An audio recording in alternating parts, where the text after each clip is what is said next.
Look, it's impossible to ignore where this is going and exactly what started it. I'm not unaware of that. At the same time, I still believe that you don't know what you have until it's gone, and that there will be that feeling at some point. You think there'll be if he leaves the race? You think Democrats will regret it? I do. Yeah, I do, because none of these notions are backed by a strong alternative, an alternative that has beat Trump before, an alternative that is vetted. Wasn't she saying yesterday that it was time for Joe Biden to pack his bags and leave the White House? That was Mika Brzezinski on Morning Joke. Old Mo Yarborough and his semi-inflatable flotation device of a third wife, Mika.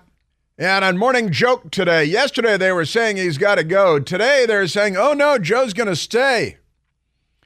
And they had a Biden campaign ridiculous liar person, Jen O'Malley Dillon, on, who said, oh, no, absolutely, he's in the race. He's not going anywhere. He's more committed than ever. He should be committed, but that's another discussion.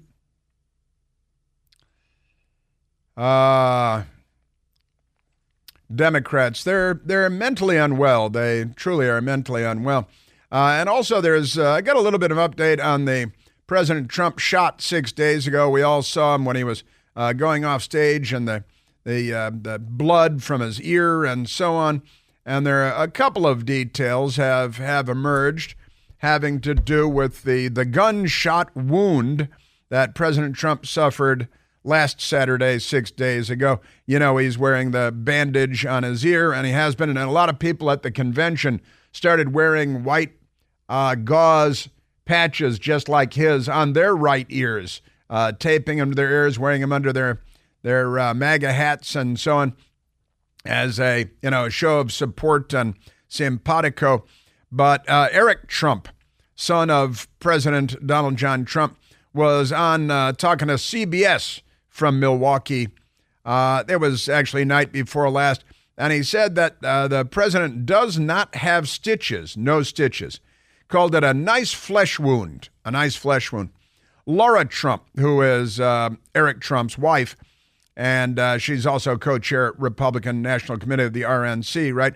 And yesterday, she also told CBS News that President Trump is not taking any medication, but that he's going to wear the bandage on his ear until it's probably fully healed up. And then Republican Congressman Ronnie Jackson from Texas, who just was coincidentally the White House physician during the Trump administration, says that he examined Trump the day after he was struck by the bullet. And Dr. Congressman Republican Ronnie Jackson from Texas said the bullet took a little bit off the top of his ear in an area that just by nature bleeds like crazy, he told the New York Times. He said the dressings bulked up a bit, meaning the gauze and stuff. The dressings bulked up a bit because you need a bit of absorbent. It needs some absorbency there, like Bounty, maybe some Bounty, I don't know. You don't want to be walking around with a bloody gauze on the ear, said Congressman and medical doctor Ronnie Jackson. He was also Barack Obama's White House doctor. So just some detail from Congressman and Dr. Ronnie Jackson, and from Eric Trump and from Laura Trump. And it looks like it, just went right along the top of his ear and creased it enough to, it's been a long time since I cut my ear, haven't seen it bleed a lot. President Trump talked about it last night as well, said talking to the doctors, and they said, well, it's just, you injure your ear, the flesh on your ear, and I think he said it bleeds like hell. And I got to say, there was a lot of blood on Saturday. There was a lot of blood. No doubt about it. Now, that's great. So now let's get to soundbite number 15. Savannah Guthrie on NBC Fake News. She's a fake reporter on the fake news MSNBC, and they were I guess in Milwaukee last night. I don't know if NBC, I know MSNBC is faking being there. So I don't know if Savannah Guthrie and NBC Network are faking being there and they're in a studio in New York, like Cokie Roberts being in a studio in Washington in a trench coat when ABC News executive producer Rick Kaplan put her in front of a fake screen of the Capitol and said, well, let's pretend you're outside because it's all show business. But here's Savannah Guthrie, NBC, tosses to their reporter, Garrett Hickey. Garrett Hake. Garrett, nobody knows who he is because nobody watches NBC News. And he was down on the floor, the convention floor. But she tossed to him just as they were starting the opening prayer, while everyone was hands folded in prayer, heads bowed, maybe eyes closed. You remain silent while the prayer is being read, the opening prayer. But NBC said, hey, opening prayer time, let's go live to our idiot on the floor so he can yell about stuff. They're hearing from Franklin Graham on the floor right now, and in fact, it may be a moment of prayer, but I want to go to Garrett Hake on the floor and tell us what you're seeing down there. We were looking for the vice presidential candidate, J.D. Vance. Hadn't seen him yet, but I heard you just got a sight of him. That's right, Savannah. A little bit unusual that Vance and his wife didn't show up with the Trumps and the Trump family when they came out. You can see him trying. Oh, he just got smacked. To be very quiet. Oh, what happened? But as you can see, Vance is up on the stage now with somebody just whacked him, little back of the hand, said, "Hey, the prayer. What do you start talking as soon as the prayer?" You're in a difficult spot, so we're going to break away from you You're a little in a bit, difficult spot. Garrett, and talk to you a little more. We're going to talk to Garrett a little bit more, but we decided to go to our guy live on the floor just as everyone is brought to silence, and there are news media attacking President Trump because during the prayer yesterday, he bowed his head and closed his eyes. So the news media attacked him, saying, oh, look, he's obviously gone to sleep. Look at him, he's sleeping. Because the news media lies about everything. They hire these not very bright people. They hire them for all the wrong reasons. Usually, I think they give up sex on Matt Lauer's couch, things like that, go into the closet with him with all the sex toys and so on. But NBC News moment, their moment of prayer moment. Yep. There it is. That's your thing. Jonathan Capehart. Is he a cross-dresser, technically? He is Washington Post and MSDNC and PBS because he's an African-American man and he's gay, so he's very much in demand in the media. And he hates America and Republicans, and he's vituperative and vindictive and vengeful. Just wanted to get a third V word in there. And he was on PBS, the Panhandler Broadcasting System. And President Trump had talked about how he feels that he barely survived getting out of the way of a speeding bullet fired by a sniper, a would-be assassin, who, according to FBI briefing, members of Congress, has at least 3 encrypted overseas accounts, 2 cell phones, and we're not getting a lot of information from our government, are we? I don't think we can trust our government the way that we used to be able to, and maybe we shouldn't have then, but boy, is our government untrustworthy. But Jonathan Capehart, he trusts the government, he loves the government, and he hates Donald Trump. All week, I've been hearing references to God and divine intervention and guardian angels. This is not the Republican Party, and I've seen stories about this being a coronation of Donald Trump. I think for the people in this room, it goes beyond a coronation. He's being deified. He is being deified, and I noted when the crowd started chanting, "We love Trump." I understand where it comes from. It probably comes from a good place. But there's a part of me that's terrified by that chant, given everything that I heard from Eric Trump and a bunch of other speakers we've been listening to since Monday. They're always terrified, aren't they? They're always living quaking in fear in their moccasins, and they're always living in fear.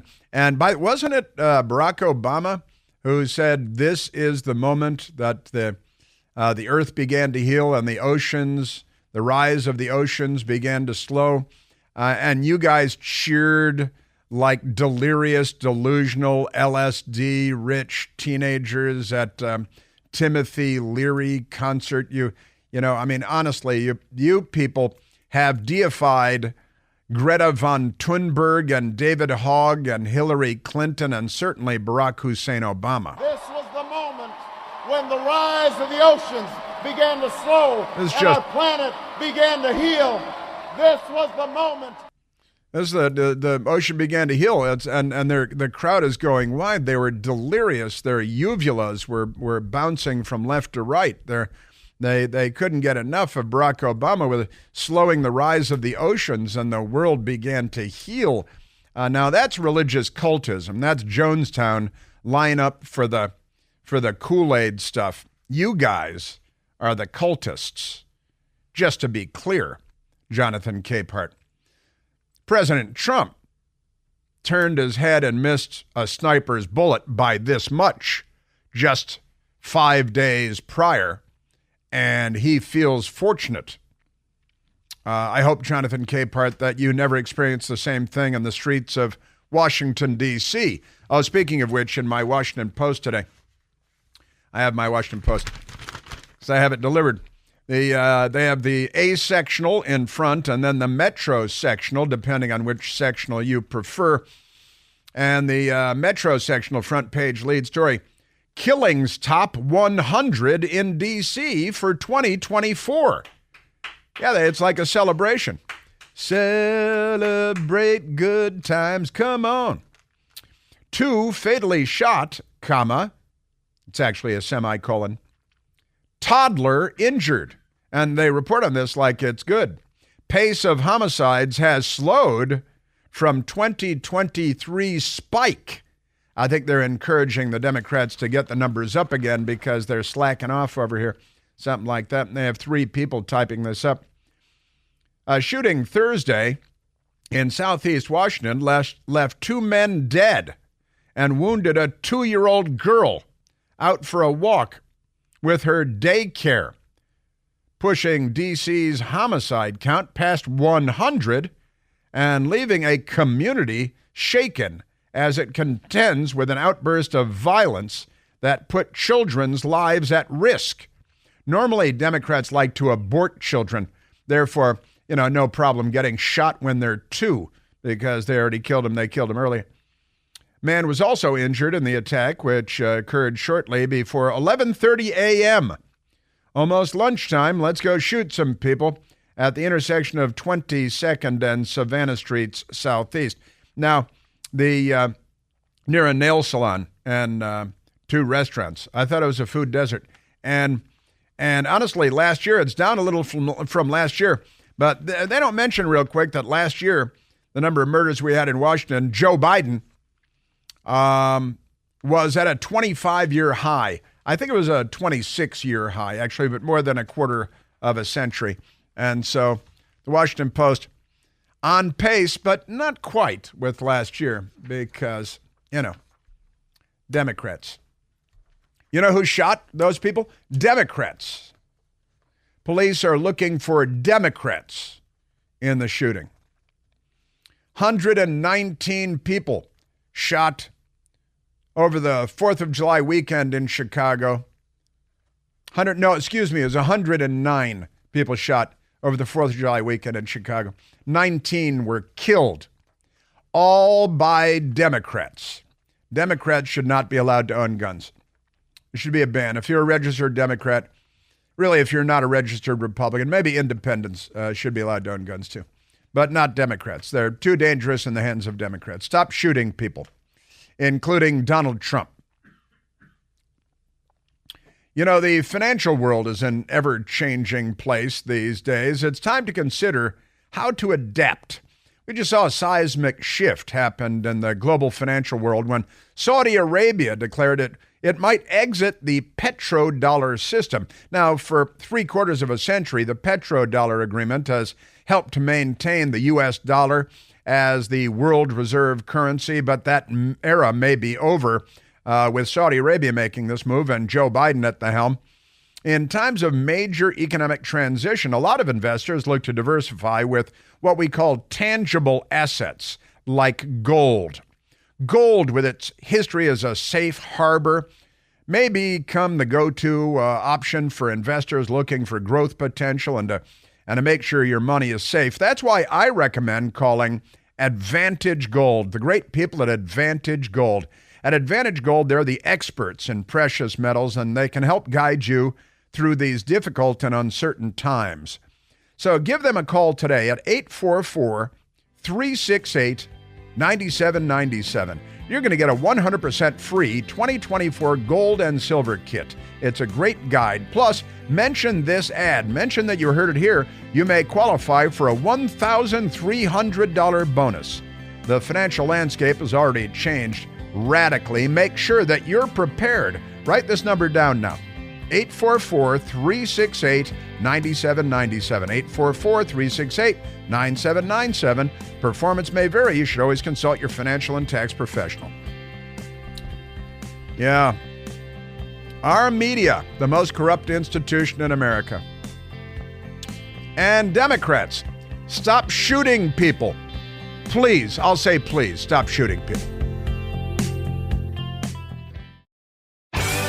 Let's go quickly to a phone call. Let's go to Mark on line 7, calling from Independence, Missouri.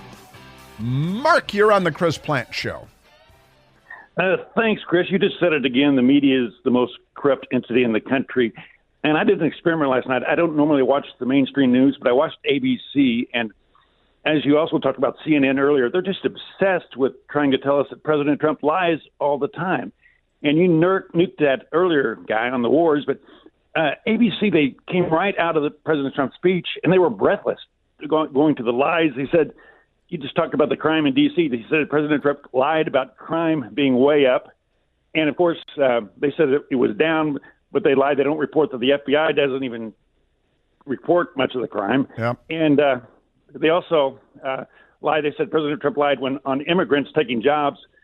Well, Gateway Pundit this morning just reported that they've taken millions of jobs, and they lied. They said he lied about 100,000 deaths from fentanyl. Well, I mean, that's just obvious. Do these people not think they will be fact-checked? Or I know you were in the media. Do you have any idea why they are so obsessed? Well, as I like to say, Mark, they don't follow the news. They literally don't. They're not aware of what's going on most of the time.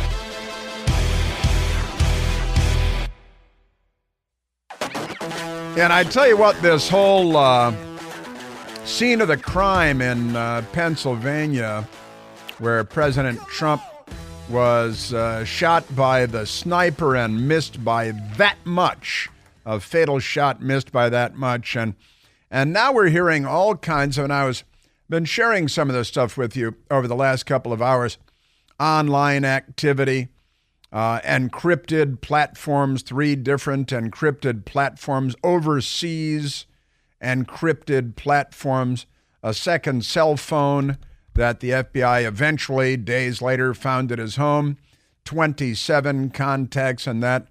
A battery-operated remote control device was found to be in his possession after he was shot and killed. He had no ID on him, and it was kind of difficult identifying him.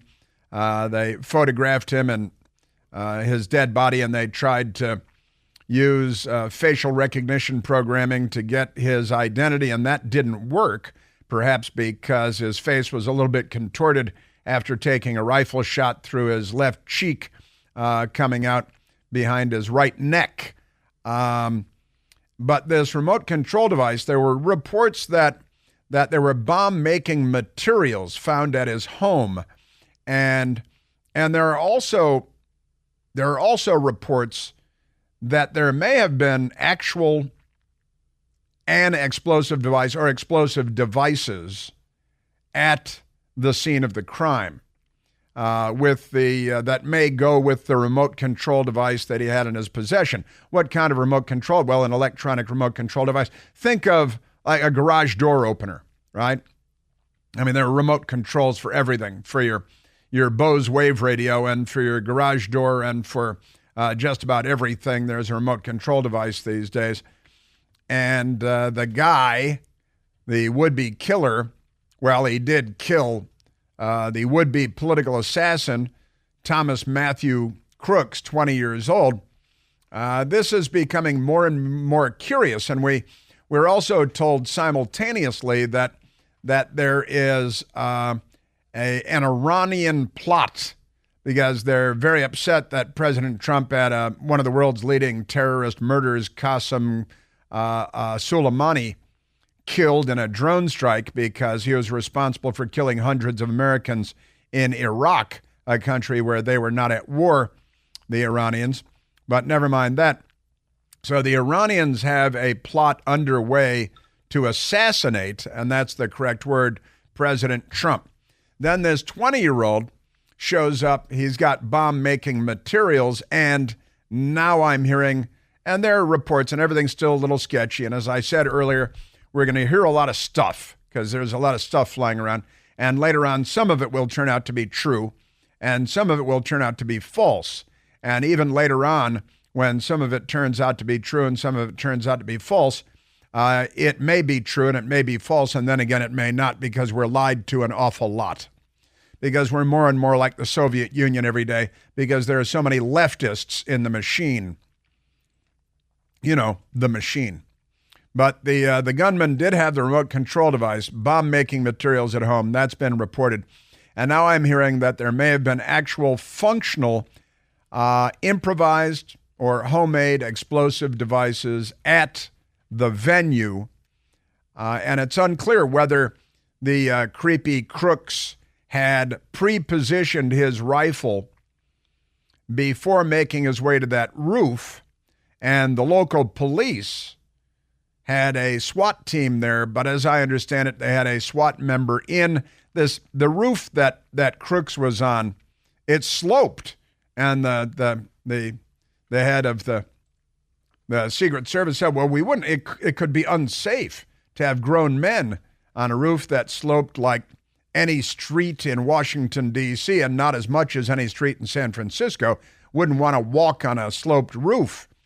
Don't get a job putting shingles on roofs, lady, because...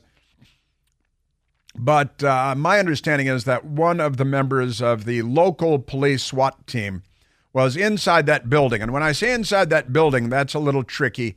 If you look at it on Google Earth, which I've done repeatedly, and gone and zoomed in and Street View and 3D, and I've examined it in 5 different ways after having discussions with people on the subject. My understanding is that inside of the building, there was at least one member of the local, and there are a couple of different locals, local police, then the county police, and then the State Highway Patrol also had people on the case that were there, but maybe not in that building. But a SWAT team member with a rifle was inside the building, but was inside looking out a window, and he was far enough away from the edge of the window to be out of the sunlight, so you couldn't see him in there. But if he had stuck his head out the window, he would have seen Crooks walking up that dramatically sloped roof. Really not sloped at all, barely sloped. But now I'm hearing, the remote control device, and, was there an explosive device? Normally the Secret Service would sweep with dogs, bomb-sniffing dogs, that would also detect firearms like a rifle with ammunition in it. And so on. But there are a whole lot of questions that need to be answered. And we're hearing now that the Secret Service Director Kimberly Cheadle, will be on Capitol Hill on Monday to answer questions, theoretically. But you see how these weaselly people go up to Capitol Hill and they don't answer questions. So we'll see how that goes and whether she even shows up on Monday. And if she doesn't, then it's 4 months in prison for her. Put her in leg shackles at the airport and drag her away like they did to Peter Navarro, who had executive privilege, but these people don't obey the law. Remarkable times we're in, remarkable times. And there's one of the big problems is we have no faith in our public institutions to tell us the truth anymore, whether it be the Secret Service or the news media or whoever it may be. They lie all the time. And again, what is a 20-year-old doing with 3 encrypted overseas accounts and What does Iran have to do with this, if anything? And the Butler Farm Showgrounds, where the incident took place, the site of the rally and the shooting, the gunman did, I'm told, buy a ladder at Home Depot earlier that day. Then he went home to his home, where his 300-pound father lives and doesn't go out very much. And his father owned the rifle. And his father, hours after the event, called the police and said, "Hey, I don't know where my son is." And I think police at that point were still trying to positively identify the gunman because he had no wallet, no driver's license, no photo ID on him. Again, they photographed his dead face, tried to use facial recognition programming, did not come up with a match. There were rumors that they used DNA, but I don't believe those rumors to be true. There's been a lot of information, misinformation, disinformation, and not all of it is sinister. A lot of it can just be, people trying to get it right but getting it wrong. That happens a lot.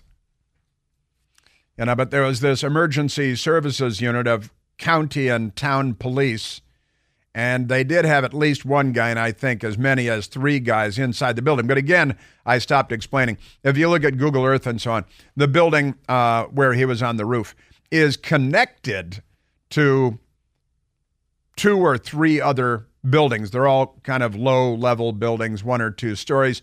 And you can climb up onto the roof of one of these buildings and walk from one rooftop to the next rooftop.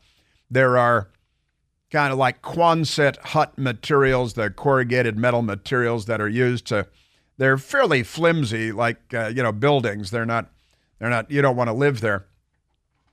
But all kinds of interesting things. It was very difficult. He was wearing rubber gloves, which is weird. They had the video of him walking around the fairgrounds away from the crowd, and the police raised questions on the radio about him. The rifle was a 16-inch AR-15 made by DPMS, I believe it is, DPMS, the manufacturer. He fired 8 rounds. Gun was registered to his father. And, there are still a lot of questions, and I'm not depending on Kim Cheadle to answer those questions. Secret Service had the inner perimeter, the uniformed police had the outer perimeter. Some of the Secret Service are uniform as well. Tactical teams and so on.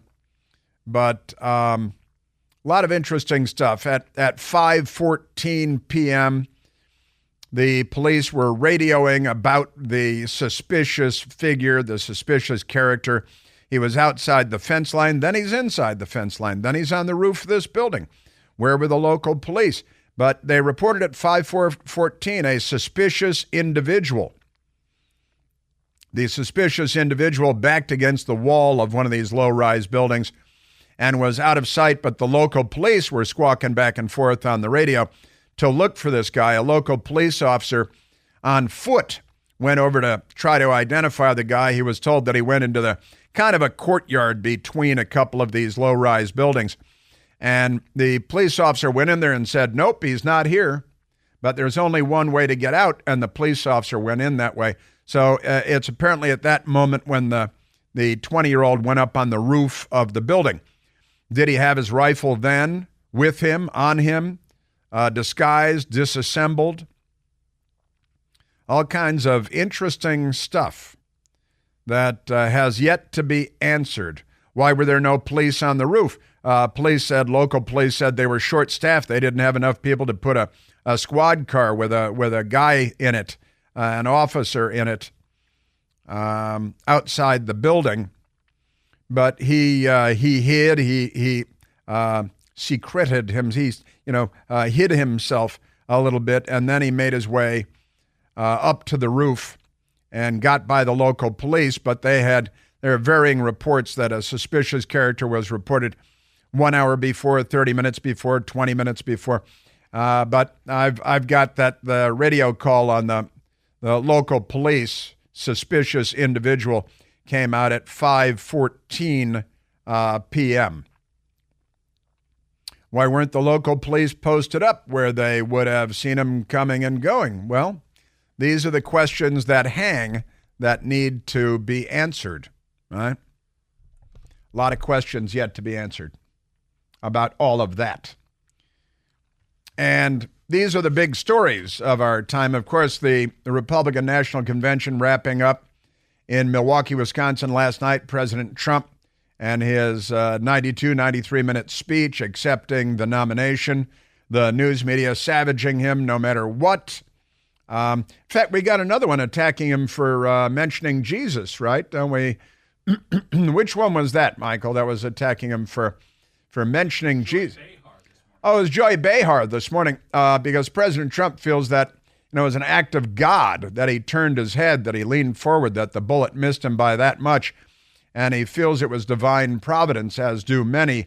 But the news media, they don't believe in God. They're godless, atheist, communist dogs. When something like this happens to you, like this assassination attempt, and you say something like God was watching me, that is a very unchristian thing to say because it's very narcissistic. What about Corey? What's his name? Comparatore, the fireman who also got killed. I don't know. I think some Christians. What about all those guys who got killed on Sandy Hook? All of those people. Yeah.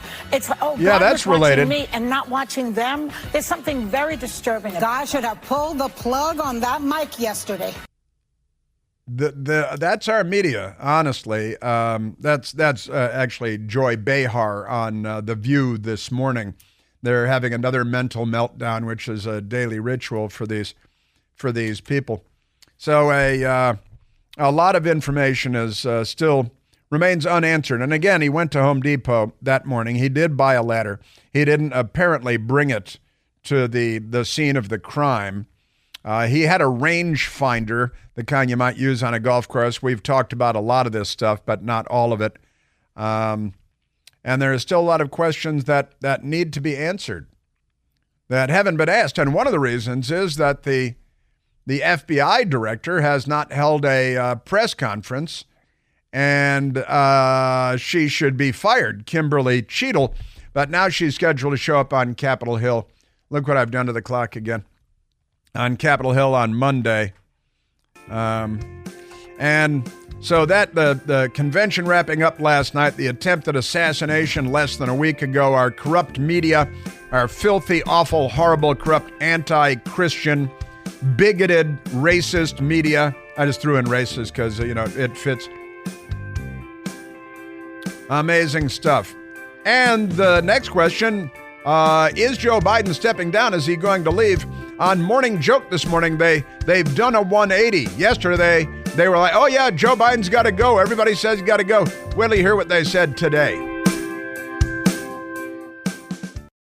I inadvertently and unintentionally identified Kim Cheadle as the FBI director. She is not the FBI director.